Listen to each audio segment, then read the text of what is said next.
过年的时候家里买了好多橙子，天天吃都吃腻了，这不就赶紧想了一招，做了一些橙子饼，没想到味道真不错。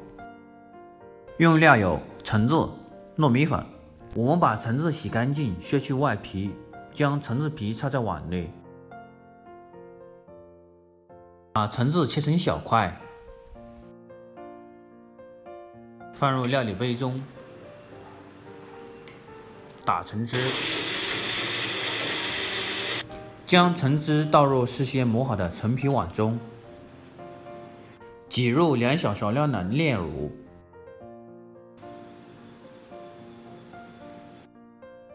搅拌均匀，倒入糯米粉，调成浓稠的糯米糊。糯米粉的量根据橙汁的量来决定，只要调成浓稠的糯米糊就可以了。最后放入一点黑芝麻，搅拌均匀。锅内倒入一点油，用勺子舀入面糊，放入锅内，摊成小饼，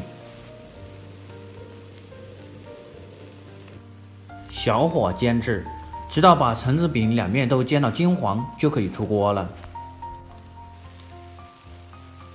做这道橙子饼，橙子皮一定要加，它是点睛之笔。